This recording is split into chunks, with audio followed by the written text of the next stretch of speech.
Free 37 Abebrese Street, Power 97.9 Kasafidi so and at Tvxyz ewo enkre osu Kasiebo ebum fumpa ewo www.myxyzonline.com Kasiebo ewo ho akwa betumi akenka bisanso and ewo Facebook Power 979 FM ewo Facebook Kasiebo etwagu ho a mo amuntumi ntie radio na mo phone se kra mo no betumi ahwe ewo ho sanso and at Tvxyz so ewo Facebook a betumi enso akwakoshe Kasiebo bia enya sabketwa na Kasiebo Free Hase na se ekwe information centers ahodo bebre ye ne yenu anon volta power ena aka ba kire ho a ye de Kasiebo yi enso ede bremo ewo ye fragmentemu na Western Radio ewo Ziama Elembele KFM okpaza ena Vinci Radio ene Vinci TV ewo Dunkofe ona fe okoya Apple 68 is Virginia USA ena Adafopa Radio Paris France ena G Live Radio ewo UK Multi TV DJ box so Tvxyz ena Radio XYZ na Global FM ewo ho Sharp FM ewo Takrade Boom FM ewo Jasika Oti region ena fe Sroma FM ewo Nkrankwanta ewo Bono Mantemo ena fe Volta Power so ewo ho Jenyame 107.7 enso ewo Sampa Jamai North wono nyina ni information centers awdo pi ena kanwa ede Kasiebo ebremo ena nwumre nsema edi akotere ewo Kasiebo bi mo enesem Nana Akufo-Addo ede ne Twabo akopemo ewo enfifiri mantemo na waye nsakraye bi o MPP manifesto no ye de bremo ene yaka say the Ghana this year ogwa adwana nado pa say sembi okan ya o dandana no na eno ena ekane sofo be de kira na wo hwe ye abefo nkwanti pofide ne ho nsensem so eye Felix Kwachofu so no so atete bi pa de amane Nana Akufo-Addo ekire mo say Nana Akufo-Addo ye de nkrata begu nanim a won hye da nhwem na ne opa bia na okan Yaka sema mpayina na John Dramani mama ewo Oti region na nanu ahemfo ho abona baso na yako ensefufuro ma nanu ebeto odwa se aban djumefo a wo mani Ghana card ni bi no Nyankopɔ boa December 1 ye tuaka wonomo enka ho bie no ene aban ede ne ho agim a kire se wonomo ento nsense ho ye de ho nsambebremo ye da sori asemba kwa na edi ahimpa ene se odifo bi hye nkwam se Shatawale kanra obi bebo ni tuaku no to no aso beka ase aboni tuo ne ho nsensema yebedimu komo anwumere na nananom enase abosonsonfo ne akonfo a wonom ewo bono mantemo afren centrofo se won omo ka asem bi na ese asem be ya won se LGBTQ no sa aban nim no ogituma wonom do mabosom nyina begu street so demonstration bi ombe ye okroma no enya asem ketwa ene aban yase hene ya ho we nkra he ya oni kote susubiri a odi kan ono se odi obeye o ma no ma asem se bitumutumu anyway sema fa manasa aseso na abawa yebesie wani mu no so ene na asem na Kasiebo shofo sem wani nsem afoforo pi ene nwumre wo bete wo Power 97.9 Kasafidi so ene Tvxyz ayaka ba kire wan de Kasiebo ebremo aseda kese eye neat microfinance dia wono mataban emu ene ye tu fan na nwumre ya mote yenka ewo Ghana ha ne wiase afa na ba bia na neat microfinance se we aban adwuma na nurse ni teacher ni anase we obi a wo ye soldier ni police ni immigration fire service wo pebosia eho eni asem isi hunu da for my neat microfinance ye won kran ha etote yenka wo don krata aba na so krata dem soko na sa wo gi free controller honko ade a woni problem aban bosomo so a won beti sika na de ama wo mre bia won krata tutuma na de ama na wo so ye bosomo adwuma no so wo boss agitum se bosomo so na obetu yanko ade a eno so ebetumi ama obosia etotra ho etwen den wada roma bra na bra beje bosia isi hunu eda form no libilibi no labalaba frɛ number 0550-10699 0555-010699 ye wodome born again bus stop any methodist aso dan ne din hwani mu aboafo soronko so kan ho a emerepemu beti omonka afa ya ya je bread Kasiebo yi e de ba beso mo enwumre eyeme boys prefect PSA okra meni abema da chin no fosu ajeman na ensem no enchire mo eni obetumi de wadwen chira ba o Facebook mesra wo de ba na afa mo amohwe wo Facebook ro na wa share na afoforo so ate Kasiebo enka na wo de wadwen chira ba emrepem so be kan ya de ama ye ko ogwai eye enfifiri mantemu kropon na Akufo-Addo e Ghana manpanyi enroa ena wo de ne ntoabo free eye nkran ha na afa wo kwakọ piem wo ho a wo no eno ye working visitor manpanyi de woto eye abanwa so ese wo ma wo ko ne na mantam num na mputu nnwuma a wɔyɛ na afei amanfoɔ nsɛm a wɔka nso wokɔte bi nti yɛwura Nana Akufo-Addo kɔpie mu ɛwɔ hɔ na wɔkɔ sɛneɛ ɛsitie no sɛ wɔne timamufoɔ di nkɔmmɔ nti wɔne radiofoɔ bɛkasa te sɛneɛ ɛyɛ adaadaa wɔtaa yɛ no ɛti wɔkɔ Eagle FM ɛkɔbɔ nkɔmmɔ hɔ na yɛbisa no sɛ ɛyɛ ɛbɔ ahodoɔ a wɔnom hyɛ wɔ abere a na yɛba bɛto aba 2020 abatoɔ no mu no asɛ wɔn ka sɛ habo bi ɛna afei ɛyɛ airport bi ne asɛm no so yɛyɛ wɔkae paa na ɔno deɛ wɔkae airport no mum na habo ne de won kai se wo hyebo se wono ebeba beye habo ewo Ogwai anase Elmina anase ehompotem nti as for the airport ne de wo kai pa Nyankopon ya adoma next year match en kono wo mekwa kotwa homam na afi wo ma hyase ababa besinti asem na Dr. Baum mia kan ne de airport de ogitum a eyeye na emom no habo ne de wankasa I didn't say I was going to build a harbor for the people of Cape Coast yakwa kosi landing beach yakwa koti Nana Akufo-Addo se de wo sika ne se me wo habo ho nsensemo. Commitment was never to a harbor, it was to a landing site. Okay. It's very, very important. And you look inside the MPP, page 88 of the MPP manifesto for the 2020 election, it was clear. Eti we no we am panyin na wo bon komo e wo Eagle FM so na 2020 wonom eka etefo beka ya Cape Coast na MPP for launch wo manifesto e krata e ya amanyokuo bia e ba abanwa so a wo mo da so ene hyehye wo mpese wo mo dibu man no wo mo tro gu book mu na afi wo ba abanwa so a wo ma biebie mu na wo ma afa so de ebu o man no Dr. Baamadu Bawumia e kasa e wo dwumade na se wo Ogwai last year no wo ka se Cape Coast wo mbesi habo enso ho yenkotie Dr. Baamadu Bawumia se no sika nsem. People of Cape Coast, I have good news for you. We are building a new harbor in Cape Coast and a new airport in Cape Coast. It is very critical that we do that. An airport makes a lot of sense in Cape Coast. It's a real tourist hub, and between Greater Accra, Kumasi and Cape Coast, you have a triangle that really is a lot of hub of economic activity. You can build railway lines between them, and it's a major growth pole if we put an airport here to drive infrastructure.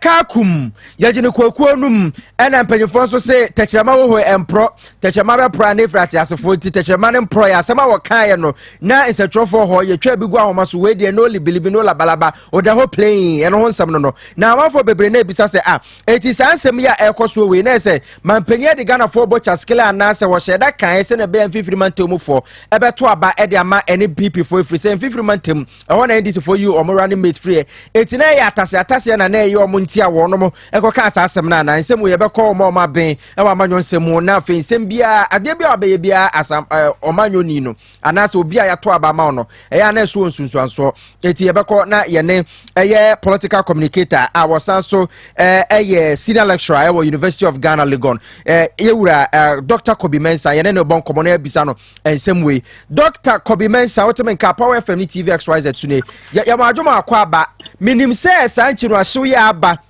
Messi habo afede mankane sa ewo manifesto no meni manifesto no Dr. Baumia ne kan ye nyame na me kan Nana Akufo-Addo nsem a wokọ kan se wonsi habo ewo eye Cape Coast ensem we o first comment ekra esen ho. Okay, that's it for having me. I think that in the first place, majority of Ghanaians are actually surprised the President Bakade what kind of manifesto on them. I think it would actually send, or it is actually sending a wrong signal to the ABA president was not fully aware of what the manifesto says. Obviously, when a manifesto is prepared, it's prepared by a particular committee, but it is as a result of briefings within the political system, i.e., candidates at a time in assembly party leadership would actually discuss what the programs of governance would be. Now, was the detailed what I shall manifest into whether you are the flag bearer or you are the vice or you are part of the party hierarchy. By all means, be aware of what the manifesto stipulates. And if for a president to say that if you are yet aware with what exactly manifesto said, and I asked the Mabakade, my manifesto can be different from what he actually thinks it was now. I think it's quite unfortunate, Kaka. And see, it looks like, I mean, not it looks like, but a lot of people are actually, surprised, so to speak. Okay, eti doc say ba amanyo nsemu a wo ye political communication expert enti sansem we anam wo se ne kan wo ho ne ade mo ankasa no wo hwe se ne nsem ne si kwa wo hwe central regional edaso gina brand ye cheche mantem no mianchem say to aba swing regional wo mutumi swing ko ha mutumi swing ba so we parliamentary election results no kra 2016 say lesi koma MPP no nya sa na koma wo no mo 2020 abato no asem we betuma nya sunsu aso ana ye hwe say ye wo habo wo takrade ena ba ko nso wo tema ha etu hwe the distance between tema and takrade a ehu enhia say ye nye habo biom enso wo Cape Coast ye mfa ne sana. No, I don't think that Harbor per se now what kind of meant Harbor as in terms of the Fred and water crowd and Teman. What the conversation was now, it's not as elaborate as what you call Harbor as it is. But of course, the term Harbor was used. Maybe the communication from Dr. Baumia at the time, did not really, go into the type of harbor, that was supposed to be there. But of course, the word harbor was used. Now, President in his communication also the London site, right? Now, it is up to the MPP to actually explain that at the time that what can happen, what did they really mean? And at the time that President it was a London site. What does that really mean? There's a miscommunication there. Indeed, the president could have still used the word harbor, but perhaps elaborate on it what they meant by harbor. Because, of course, there were, fishing harbor, like harbor or a London site for fishing purposes. And there were harbor as in the strictest sense in terms of what you are referring to, like Takade Harbor and other and Tamahabo. Whether Cape Coast area has that I'm not the technical person in that sense, but whether it has that capacity to actually contain that type of harbor now, or can it's a different thing altogether. So I think the matter of communication, they have to clarify. It could be that the president was right because the kind of harbor now when envisaged, is not the kind of harbor perhaps Dr. Baumia West or convey. In that sense, there must be a clarity, from there. But of course, people are surprised because Dr. Baumia is very clear in his statement that Cape Coast will have a harbor as well as what we call an airport. And then request ano kan pepepe. It is the same na mampenya ba be kasa na wa kirem say wono de onunim say landing site and our mobile be e wo Cape Coast na enye harbor to say na amafo na adwen no. Won clarify because I share nsem bia eba former deputy communications minister Felix Kwachu Ofosu awo ye boa force ron kodema 2020 flag bearer of NDC president John Dramani Mahama. Wa ba be kasa e de afa ho kyerem say ne o kan nyina person o kyerɛ say Nana Akufo-Addo adi mfimfini mantemfo ase wodo ma di agro wan ka no kra amfa nkyerɛ mo na say I take political spin na no ebe ha MPP for. I think that one since I do in terms of credibility, because we all know that people don't really hold politicians to high standards when it comes to credibility. And when it comes to, I want to follow one promises now. And it comes to add to that. And it may not only even affect President and MPP per se. People are going to say politicians, that's how they do it. But of course, it is definitely, from the MPP administration that has actually come out to say that this is what they said. And I don't think that it's only about this particular thing. I mean, there are so many other promises that women Ghana football kind of ways one humble because most of it they haven't done. I mean, if you take the 88 hospitals, for example. Meanwhile, they went ahead to actually promise another, and it's 111, the 111 hospitals. Now, what is the state of that? And if you add this to that particular communication, it even makes it worse. So I think that certainly it has a credibility issue for President Nanado's government and for the MPP by extension. It's a very serious issue. But me, I feel that the MPP and the regime, the administration, will come out to clarify in Baumia's statement, what did he mean by that, and whether it's in line with what the president is saying. But of course, we all heard what Baumia said, and then we're now hearing, so to speak, a completely different tone from the president currently. All right, Doctor, that's a pastor. Unyambre, any etumichuchen komo. Mayefa NCA, Dr. Kobi Mensah, trade our University of Ghana. Or no, eba amanyo semho kasa. Or you be our being room to a friend of political communications aspect. And I and etumichuchen komo. 1, MPP for metrims in a city. 2, Dr. Baumia Kasa and can clearly say a habunti. Asamana kwakwe to say BBL. Hobbit to be the adventure about Facebook, Facebook Power 979 FM. What do adventure by back in Kenya? Nadia, my wow, Tifino was saying. And I'll see June and 7 ho. Yet was the amount. Yet was the Ogwani, Jina Mampenny Coca Habo, and when ya semi was our gas a Cape Coast to the Oberia Airport at the Amaomo. And on Agana this year, a Ogwa and a Yanamo Sini. Not a ready command of eh, where they say nada. When I asked a Kwame program, Biano. I know Nanata says, Adetina Mampenya Casa, Mocasa say nada. What's the qua? As I say, cry and traveling to a Debayas airport to do.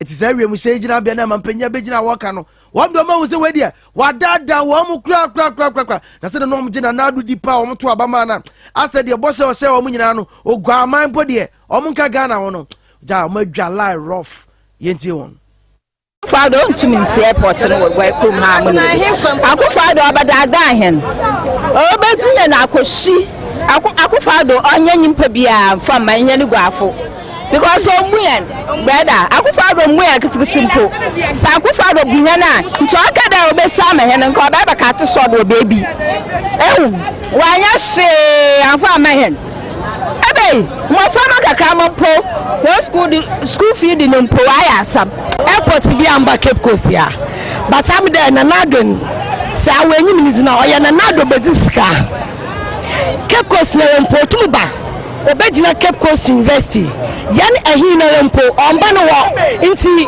aba airport no bebe si Cape Coast all involve ya ha ehin mpo nti so opedo ye bibia anke Cape Coast ehin mpo itumuba abaka UCC amba Cape Coast kron mpo ne yehu de president mpo aba another yan festival mpo aba no abaka de obeye dam airport nti onya no kwanala na nadon ombu Cape Coasters ombu yan kitikiti mpo ne asam na kan oya political talk nti na wakan de politics owe ya no fi there ya well educated ya well educated papa nti ya mon kra ka chande airport plot kwen on train plot kra wa baba airport kwen wodo say the airport no be won su diza oni Cape Coast fi enyim anade obe won rim za oni zi enyim be obe airport.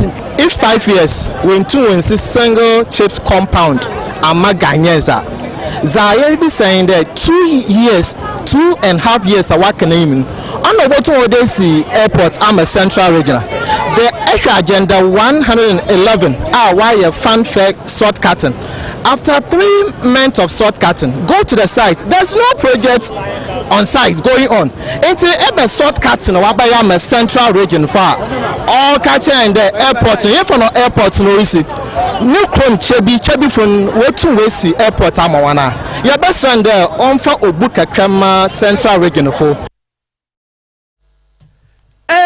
ogwaman na adwa sei we nya framantamo Cape Coast na enziwa na tawia ekọ ne concern you for Cape Coast omu leader samu apia so kodi enkomo no oh samia sa onkrofo omu nti ase man panya sambo so obesi airport fan ya mamu said the free kre kokumase kotamale so ye bi ovotai ye bi o Cape Coast mamu aso ogwaman ya dwa bi sei na so ye concern youth leader sai na agi asemi Yankwa kwa apia.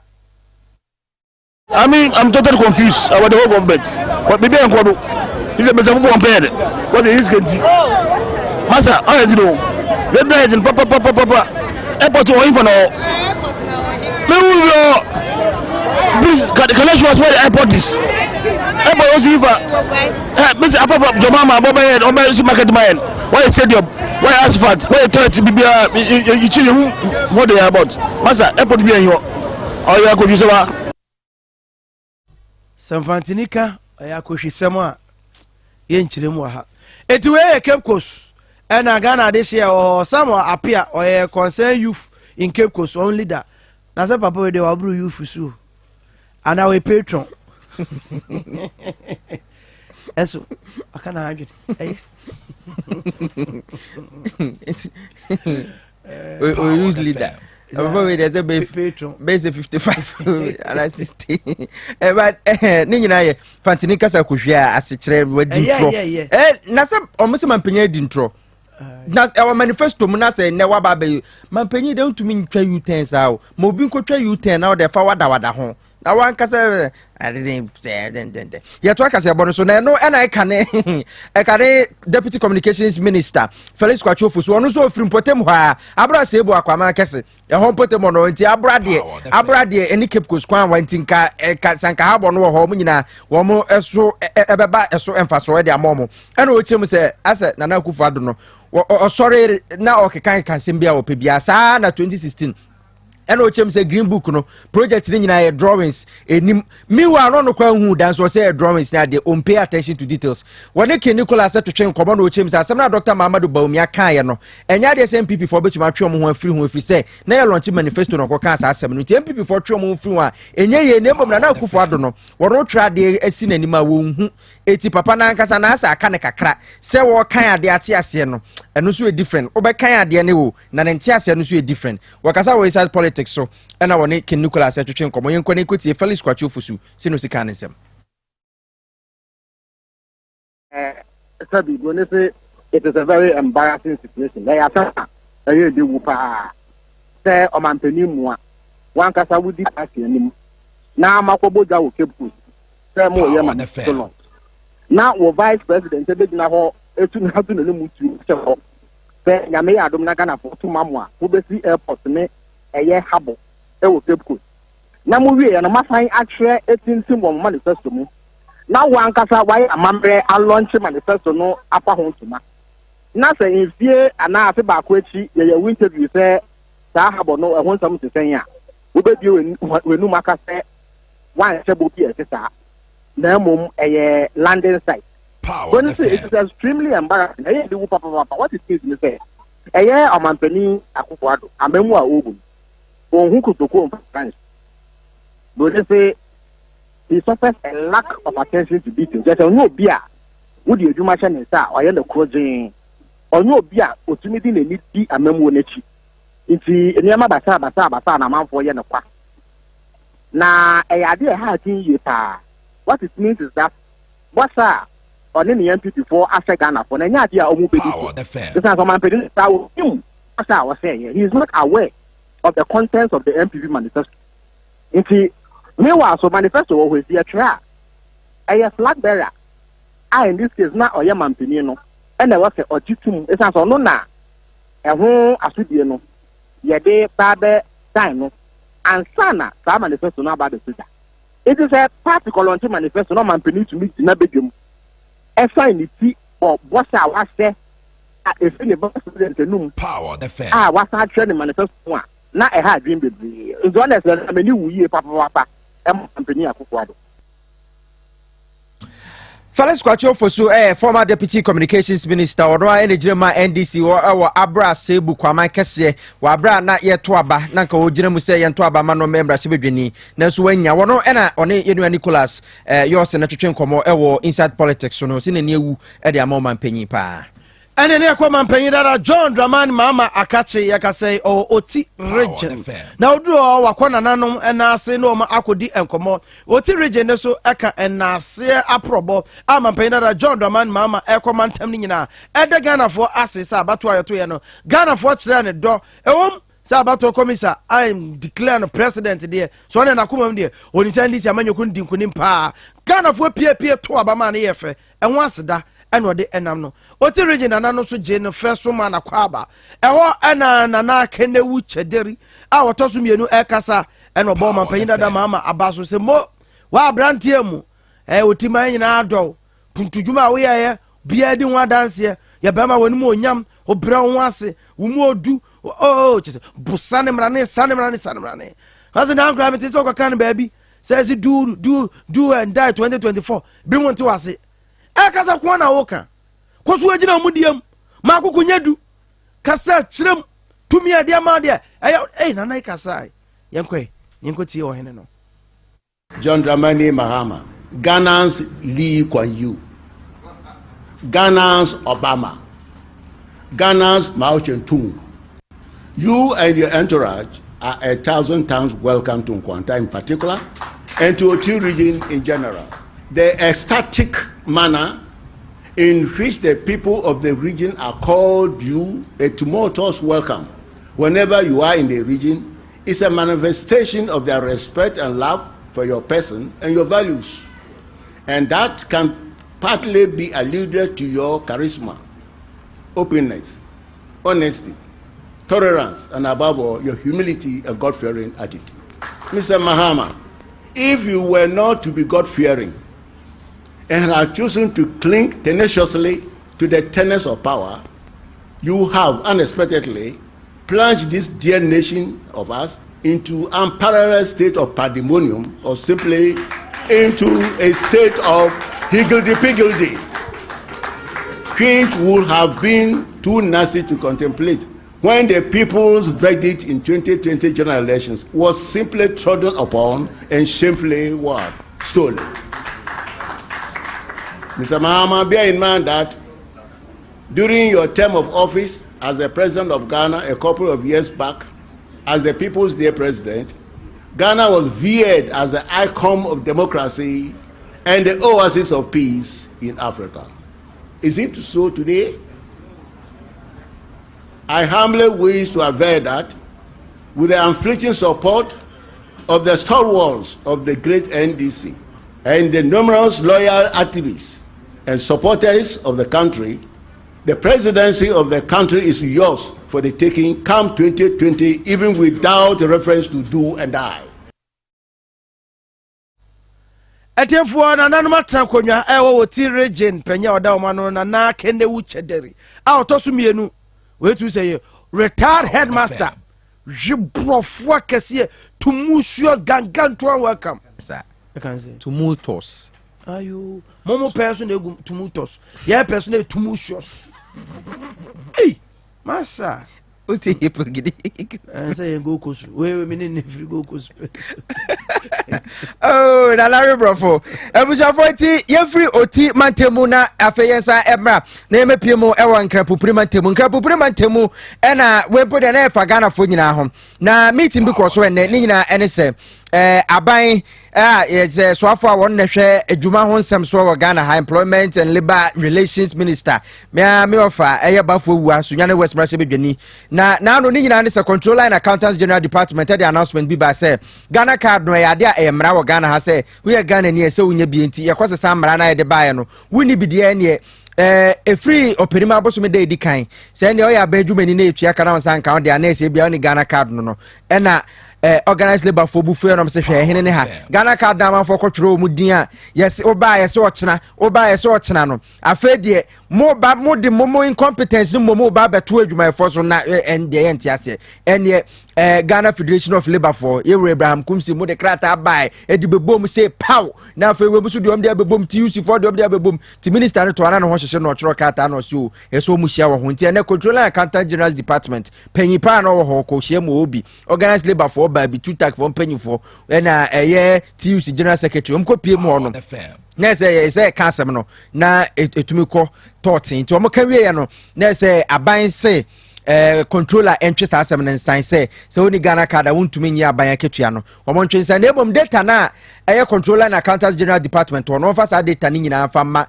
NIA for na fe bibia nso ntumi nkoso totin na fe omo ntumi ntwro mudin no wono mo ntumi ntwro mudin kakra na sa no Ghana card no salary de na ano werem dodo na yesem twro ni odefo bachi ene na panfo ekopie mo ho sei ena enkomobo no ekopie mo ewo ho yenkotie Minister of Employment and Labour Relations yewura Ignatius Bafo wu ase no sika nsem was called to create an opportunity for Controller and Accountant General to meet with the general working population of Ghana, especially those who are on government payroll. It is in a response to the call by Controller to get every government worker that is paid by the Controller and Accountant General to register on the NIA platform by 1st December deadline. This was not well received by workers. Some of them petitioned my office. It is in response of that we organized today's meeting. First, to create an opportunity for Controller to meet with them and for Controller to explain the rationale behind the whole exercise. At the end of the deliberation, I think it came out that workers are in agreement with the idea behind the whole thing, except that they wanted the implementation to be modified. And by modification, what we all agreed to do is that Controller should port its current data with the NIA data, and then in merging the two, certainly those who are outside the merger will come out, and then from there, Controller should notify the employers of such persons of the need to help them to be on the system. So it is like we are doing the porting first, and after getting the data, those who are on Controller's data and are already on NIA data will emerge, and for those who are outside, they are the people that will catch the attention of Controller, and it is for them. Power FM. We swafo a wohwe adwuma ho nsem so Ghana ha say Ignatius Bafo wu a ne nsem a wo oka no obrofo me no ana medika kire mu ede kire mu otwi mu no eti na say aba adwuma efo amu ni Ghana card no monto mo boase na monkoye bi na emom no say December 1 na eba be ka say oni Ghana card ntentua wo kan de eno de controller atwe asensan ama sese nei wo nyina do me sa akɔhye krata asese wo mbedi emra ne so na eno achi ena esi o nti adwuma efo na wo mbu ofuo no sese ade ebie mpɔtee na wo mopɛ na opanyi Abraham eni eje Abraham ejidifo nyina eja no anopei ena Nicholas ewie of friend no say a mo na mo ye asemi hu dede na minister say my meeting nti ya twa sensen ena Abraham Kumsin awo no secretary general de Ghana Federation of Labour o chem so fine case pa post for brofo fine case yenkotie no o ma chansen that no mbra na ye edina because okay Ghana Constitution Article 23, now here Article 96, now here Labour Act Section 9B. We make simple arguments there. So, what kind of money and I won't there? Control only them discussion or what was decided or we are on consult with stakeholders. And you know, I am declare them banana only one, but to say they have withdrawn. The letter, they found it very difficult. You know, I think it was the 1 year suspension. A kind community now, Australia, I bind 100% money there. We are on register, over register. So there are no timelines. Asian horse on teaching the year, March and 23 and no. And I said, we'll make sure. That's what we were asking for. Other one can always make sure that. Obia register. No, okay, everybody has registered. Then very easy for them to over what they wanted to do. You don't want the Quendiano or the was set up.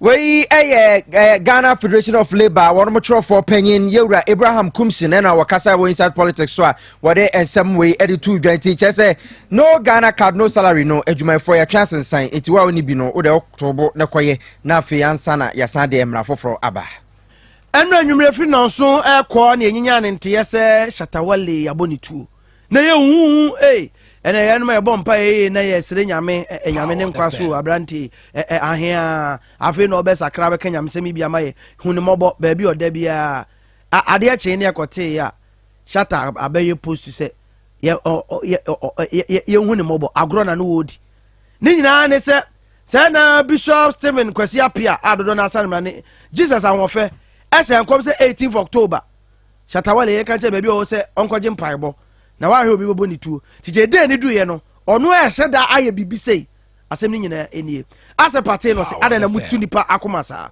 asɛ paka so ɔbɛkɔ aposifoɔ akache panya ɔda ɔma no Mensa Thompson yɛnya no ɔma no so Mensa yɛmakɔ baba power ne Tvxyz so anwumre. Hello Mensa Thompson. Entom ene yɛnkyɛkyɛm kakra nso so Mensa Thompson deɛ ɔno ɛkɔ CID sɛ ɔkɔhwɛ sɛ shata ama nkrɔfo akoma atu no ɛyɛ false information na ɔman ni mu so asɛm anya nokorɛ wodi bɛto dwa saa na ama nkrɔfo yɛm hyehye wɔ mu ama huhu ni saa nneɛma no bɛba a ɛkyɛ sɛ wo wadaadae mmara etia to no ɔka so ɔbɛkɔ CID wode ɛmeɛ kɔgye aboafoɔ nkratoɔ mmara sisia ne ɛba Mensa Thompson sɛ wakɔ police akɔ report shatawale de to kɔ ne de bɛpiem aba yɛbɛto aso yɛba sisi a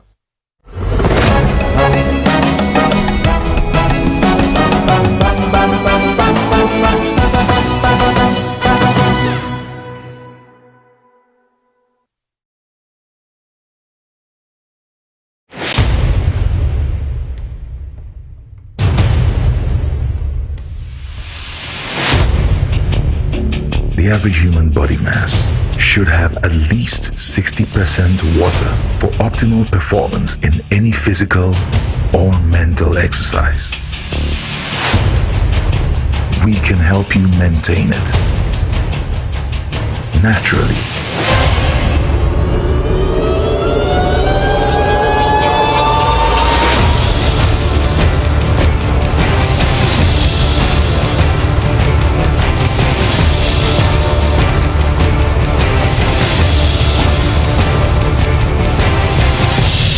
X Natural Mineral Water. Simply natural.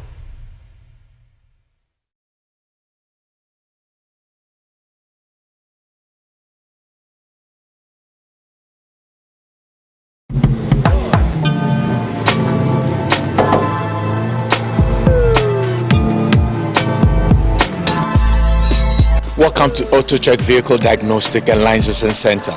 I hear my car can be checked here without going to so many our car. Sure.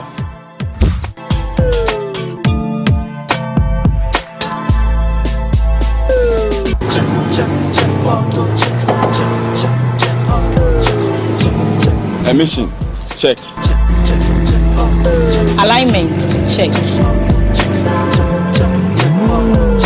Brakes, check. Visit AutoChecks at Koforodia Aquadum Road for the roadworthiness of your vehicle, from saloon cars to heavy-duty industrial vehicles. Madam, your car is now ready for the road. Thank you so much. Auto checks. Check.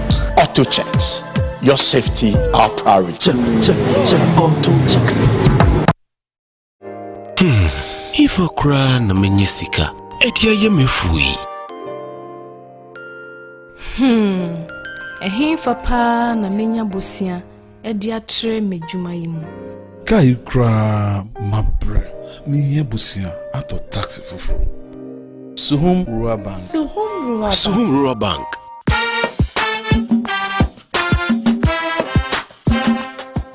Yema mwakwa baba Suhum Rural Bank. Ye won hyehyɛ ahodoɔ bi te sɛ dwadifo abosia, ekuokuo bosia, susu account, ɛne da so wɔ hɔ savings account.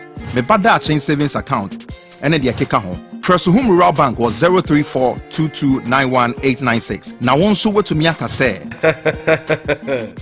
Suhum Rural Bank ama ene mayeka una. Suhum Rural Bank entime pa minie. Suhum Rural Bank, growing our heritage.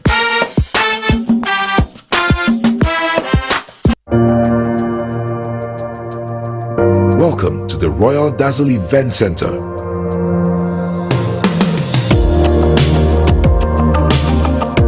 With a lush and well-maintained lawn and garden, you are assured of the best serene and comfortable atmosphere to organize all your family and social events. Live the royal moments here with friends and family. The hosting capacity of 600 to 800 people makes Royal Dazzle the most versatile of places to host weddings, parties, funerals, conferences, concerts, and many more. Create your memories with us. Call us for inquiries on 055-814-8585 or 024-620-2144, or pass by and speak to any of our friendly staff. Locate us at My John, close to Zoom Lion headquarters. Royal Dazzle Event Center, creating memories.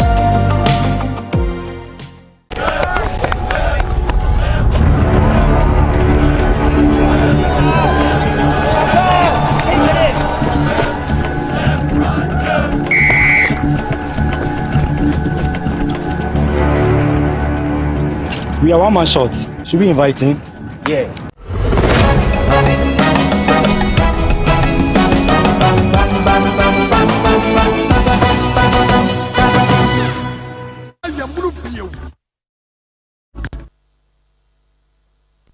Bam! Ghana this year Makwaba Mutie Radio. Oh. Power FM, any other affiliates in Yakasa, the PSA and Comamo, Musa Mushe Tvxyz, so Yakasa Yadamo Ase. Yantoa de Yakakrana for Yantua and Semno Esso. We are Jadini, we are Shankani, we are Queenie, and you will be our bedu fear to Mr. Wabre. And whether now cry and no stabby, a mouth breast say, Qua Mischa. Yajatum, a bull random penum, Randy Pedianim. Oh, ye brain in our tugu, what dre, young word you might have ever. Oh, Virginia is so. When I'm not to say from Qua Mister, a drone spelling COA Mister. Little George and the Abejaso, baby a tone we are Aqua Benyami. Oh, Pedodo to Aton, Little George, our Tema Community 5. PV or be runabout in the press, your son, no, and share anymore. Little George number 0243 140 213 0243 140-213. Etiebia na woso yo bia malaria na ha wako hospital na doctor catch say malaria echidi yade bia ba umoje mu a wada wo maido ba ko na yenyina yaje atum tried and tested na ebo adwuma dikadika pa na pa Ruta natural products enupa ibi ba kwa yafe no Ruta mixture malaria do na ko pebi nenom ebebo ama wasipie sita obegira na so betiti biare ama wankasa so say yes wo ho ato na eno echi Ruta titanic raini ni edru anasa typhoid fever sa yare ne yare bone pa woda utubetuma so da na akokono so pan eno no sa no be so hi typhoid fever and ama so sa da bone no ko pe Ruta titanic no na mo so a mo edu na mo pese mo shape no e kama na fe mo na ne cholesterol na mo sa boost immune system o corona brain mu de Ruta life ni dini no honam se onoma obebo life kama pa bebe etodro bia obenye bia to ama bibia konkan Fred Dr. Abe empono se eba delivery obetuma deliver bia de ama obebi awu bia 0244503443 0244503443 empenifo betuma ajo so ama bibia tuma konkan ya to akase abodo so da me kire se ha Power 97.9 afi Tvxyz so ntu betumi edwa adwen kira ba ewo Facebook Tvxyz na Power FM ye call community bia wonomo ede enkrata ede abre speaker of parliament kire say LGBTQ insensebe ya de enkoyi kra Ghana ha say ye nyina nim say ye de krata bia kwa kogumra she be fia enche ene ye 19th na say na wotwa ye ba besimu an say mra she be fie for besan ba betena say asasa ba be hemra e Ghana ha biom na fa wo me fa hyehye ye LGBTQI onsensemi eno ena ya de Ghana fo bebre say anu ye mu ache ebisi an omo minority group de na so ye ma wo right enye ho ena obi mu so say ehene ha right ben biom wo oye be ma person ne be ma da Ghana ha enka ye culture ho eti Yewra Sam George mu ne die ni mo parliament no ena enei ye Attorney General Minister of Justice Yewra Godfrey Dame and minority for chiremu say sisia an se ne sitie no won mekire ne stance e wo LGBTQ ahono ni nyina mu no na Ambariya Sunni Muslim community and wom de krata de akwa Speaker of Parliament chim semra no wom fo aso pa de wom weti nyina de ta wom achi wom nyintum na mra ma meye mra Ghana ha na se oba be wo ne yonku se oba be hu ne yonku ba o se wa na mepe na ndie ene wa na pay na yatamo na empa susurudu ha dwen be ma pa na obebu yonko be ma to ogum sei enye fe enka ye culture ho enti Sheikh Abdul Isa Idris wo modern kratan koma speaker ewie ye no wono mo ene ye nsem for kasaya mo chese LGBTQI+ one ne de yen so Ghana akra yentwem e Ghana ha yenkuti no recognizes and supports. We don't want to go much into those distant provisions in the Quran and authentic teachings of the Prophet Muhammad sallallahu alaihi wasallam. We leave copy of the bill with the media so that those extras can be made. So Islam, identifying with all these rights, among other rights of the human being, also recognizes that any right that is any claimed right that is inimical to the progress of human beings, Islam doesn't recognize that one. Islam doesn't stand for that one. The armed robber claims he or she has the right to live, to have a car, to get money, to be rich. And the means to do it is to rob somebody and possibly kill somebody before getting it. The fellow using the means that is not justified should not be allowed for the basis of he wanting or she wanting to attain those things by virtue of he also has a right. So this is what Islam puts before us. As we claim or we stand, we want certain rights, we'll look at the right and find out as to whether it is inimical to human progress or it is in line with human development. So if it is in line with human development, Islam stands for it. If it is inimical to human progress, Islam is anti that one. So that is why we stand for the bill. Wei eyo penya wodi nkramofo so manim ekomra sebedwafie ene eden krata koma achiamehene speaker Bagben ekire mu se wonomo etamra nachi se mra na eba ebeba betia se bema ne bema beda na oba ne oba beda no wonomo penya wodi o manim de krata koye eye nkramofo ku a yefre wonomo Ambariya Sunni Muslim community no Sheikh Abdul Isa Idris ene di o manim wona atene kano na eno echi ena eye domkuma na ewo mra sebedwafie eye centrofo nhemudie na Haruna Idrisu na ye domkuma no ba no deni na o chem se sansanfo no de wo monsoso so okroma o wo monsoso so kranti se aban be kire na adwen aba be kase ye nsoso so wo meka ne ntentem kra na Ghana for kra ni akoma wo momma meka ne ntem na minority ni de ni wo be fa so wo be ya ma aba be mra de wo be fa so yenkutie ni kakra. I've heard many of you after listening to other members of parliament, you know, I've hesitated not to make this a political or partisan issue because we need to carry the country along. I simply could have been asking why along the line some chose to abandon ship and to re-belong to the ship, but it does not serve our purpose. I've heard arguments with Article 108 of the Constitution. What I do know that in the opinion of the person presiding, there is a matter which has been referred to the Constitutional Legal Committee of Parliament. But for those of you who want to appreciate, the office of the Attorney General and the office of the Minister of Justice is a government office to serve Ghana and to serve all of us, not to serve any side of the aisle in Parliament.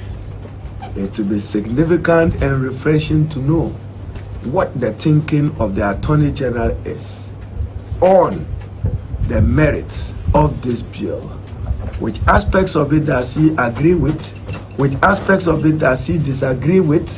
Which aspects of it does he find wanting to seek an improvement to? Wei yewura Haruna Idrisu mrashe bedwani a wono ejire ma omafo a wono mo ewo Tamale South abaton peso so no na ye minority leader na o tene nkanite Attorney General yesi brabe yi wano se oye aban lawyer penyinti bebi aban gina no yesi bebi odwan gina hwa na ne bagina nti eja brabe kire nti wugina ho de na se o mahu se ha aban na yi nani se won so eno adwombo eduka se wono mo so nti em se kwa na nya ada ho ano nti obi am yi nani me na yenko enim ye fa se da kese ma Coco Milk na Coco cocoa milk is 100% plant-based milk. Doctor kase me ndi milk a won ene se abo no fusuo na woka. Na emom cocoa milk no efiri enuemu onoma te se milk pepepepe na nso no se ne udi milk na bia obi se odi milk na oye kese ne ade cocoa milk ntesa enti no cocoa pebi vitamin C, B12, D2 and afe zinc nyina abomu ma se be na onoma ade ba ko a ma won se boost immune system no enti obi atumi no bi cocoa milk cocoa dairy milk kama pa kona ko pebi bebe e ton ade bi ankanka ne milkom na afe supermarket awodo atwa ho ahia nyina obenye bi ato nkyeremu a chemi de 0274 440180 0274 440180 eno cocoa dairy milk kona ko pebi na afe bibia nso ntumi enkoso kama pa mfa ma so ba ebe wie junior high school na secondary school okwo wen course papa also koye obewie na brabo no wase na no let's talk educational consult si ebeboa oba no or secondary school no we ko university a course okoye ebeboa no JSS to SS course awrade nyame wonu abia school na pay teachers ya titi bia de won be ma oba ne so ebia wo fie totofewa opese yeboa no anofi school ba online studies let's talk educational consult uye panyiwa anko school unya ya ka betima kenkan ya adult education G number 024 906 9821 024-906-9821. Let's talk educational consult. If I'm going to a obeje aboa. My yantu aso ni enfa we enwa ne tew. To da e bia wutie Power FM. Na wo hwe Tvxyz. Ya de hwemu bi ba na e de tudwa. Ne ya ka kura we ya se yese ya. Obu anu aye wa adwene se mo de mo nko na munya de ba. Ene Ghana Statistical Service for aye sentwefo nhia Dr. Faustina Frimpong lengwa ene kasae ochema nhwemu a omo aban no kontabuo omo hwe no omo aye kire se ukonkrasi a enwumasua asipiti mu omo nibi hancha mu be aduoson miensa 73% die omo enwumasua totofe wade ne kra no omo nya bi Ghana Statistical Service for ene dise we etudwa ene Dr. Faustina Frimpong ene dise me etudwa no ne ya wo bi yeti sem okan no ebi ye wie census adwuma ne yesman nkofo mo koye post admission survey na processing of your documents the results our first results was the provisional results near yehu census num ye tosi mienu ye busa what time ye census ne say ye fa geocode reference uko ha the tablets no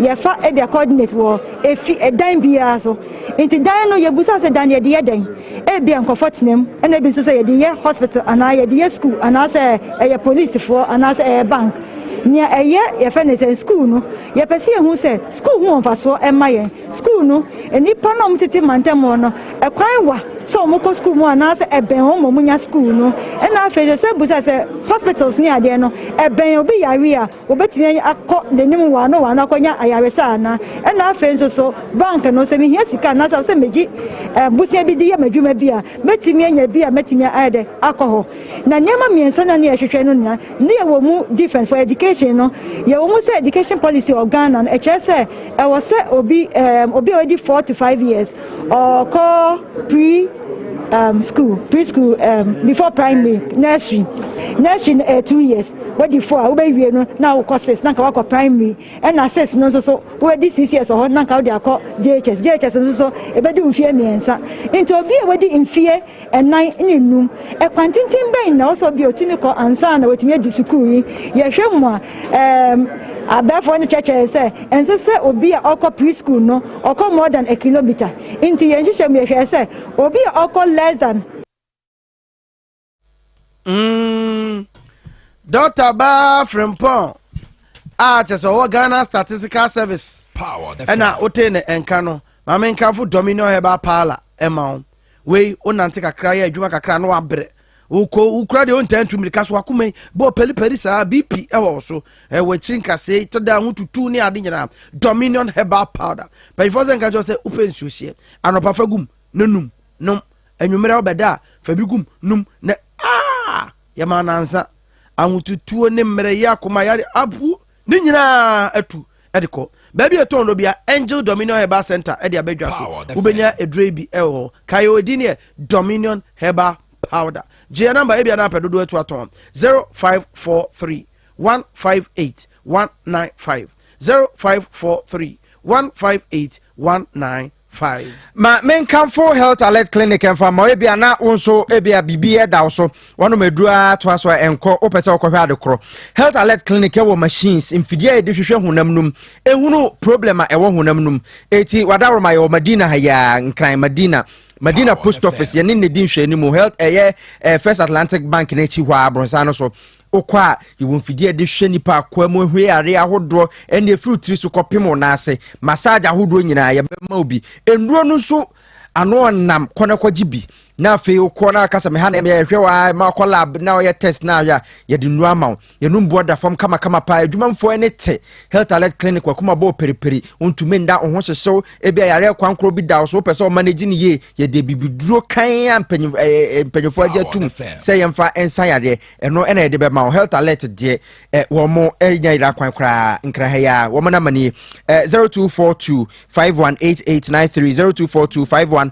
518893 and 0242518865 for kwa kiki mo ewo ho a wo betuma hwa ama bibia atuma konkan na anu ameko say oh adwumafo ene te ye adwuma na oh Health Alert for mo bo adwuma makase mekomi nyanko tikiki meba sede wa hwe me ama he o se meba Richard Waste Management na nche bia beko na nanom akonfo a wo bie omo se ntwefo ehie mu mamti we mfiri ho na PSC ni diem won fa nwo won Richard Waste Management si ufi dada yebeda ni fimo no e de amount o hospital sorry dan na wasesen kra ye beba besiesie wo mfidi aka de be ye wo neat borehole mechanized one onya nsuo wo fie na bibia akoye POP treatment no your chemicals be ye de bowie asa aburuchire abagana Richard Waste Management o peye cha kwan East Legon na Champion Junction ene ye wo potobi bere betiti ni nyina de ama oje number 0244 214 824 0244 214 824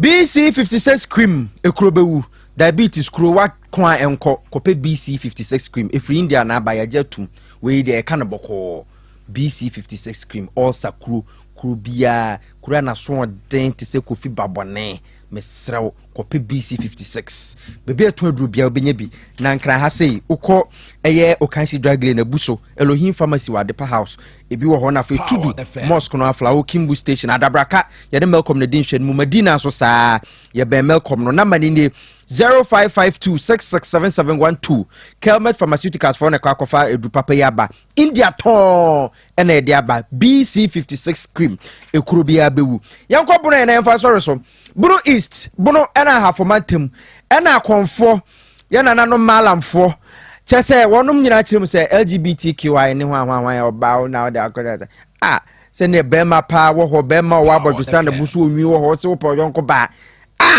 obema pa oba wo ho oba bi ti se yi Linda Musei ene Stella Musei ya dubia PSC Musei wo mo nyina wo fie ha sei na unya obi te say okechuko se o media me wanti no me pebema abrofo akonfo nyina so mbuofu bema ho kwan wo ba ho enti o mo say se aban nim no okogitum se saa nsɛmfo no makroma a wɔn demonstration yɛnkɔre kotie se ne wɔ mu sika wɔn nsɛm homosexuality yɛmpɛ wo kroma abrofo akonfo nyina buofu wɔn adwala yɛnkotie bi man kwan sisi ya me parliament o meko ho meko amene be pijam sa hwen konya kwa meka ko eye ade aga na yempe ye chiri kokokokoko ye tu ade aga na chiri enti me se woman kwan sisi ya metimi akọ parliament o nkonya be keka gu enya ade be ye adwuma me so meka de hye awrede ngonyam se samra na omode ko nya ade be ye adwuma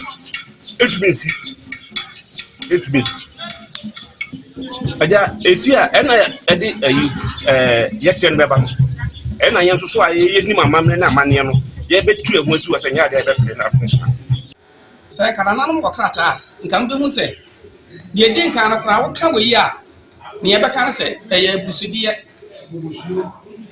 eye musio sa unya sa ade no bia sabe wo honte pra ma maka busua ho no sabe ka frate enya e on be gina ho pa se ye be kum mo age wo kra mo ba be kan nipa ho no ya de tum ye no kra gira ho a na kire se mpanimfo adwa ho na sabe ya so wudu emu na ya ma okwan a enti a sabe wo san ba be kan nipa ho eye musuo enye wo ya sa sabe ya nana eti wei nananom ena fa akonfo wono bunu east na hafo batemu ena wo mo kase wo chese wo de o manya kan na anu se drobo hini se wono kan wo se ne mpinim na okogituma asembe ye no eti asem we betu dwa abra na kuru dapa ukuo afahye no koso won kranza ena wo mo de nsem we tu dwa ntie na ebonofo ye de ye je atum nananom pia o yeso ye de no abusuafo adwekire ni bia bana so afidie no ye boa emiade no Rita Bedu ye unsa wo hye mo amohwe o Libya ni Germany and after mom wo UK no yadamase Kofi Adole wo UK also Kasiebo wo Philippa enya asam keto ani mo amutie wo Facebook and afi bebia yadamase asada kese nkoma esem for that hene for so ageman and afi na boafo ya Georgia news team ni nyina beposo imana na yafo amanfo na afi poma chichiku or therefore any o mo makeka ho nyina yadamase TV Sector Ralph and afi Peter Erasmus Kofi the boy ni Desmond so a technical producer enwumre ya yetena se de Kasiebo ebre mo beso mo me boys prefect PSA okramini minu abema dachin no fosu agema intense abaso mo bo adwuma ya sewa ho jemfu akosu ajemfu na Emilia mo amkeka onyina ya kase edam ase mo amutie ye mo amohwe yen ase de PSA enkomam ye mo moniti ni monihwa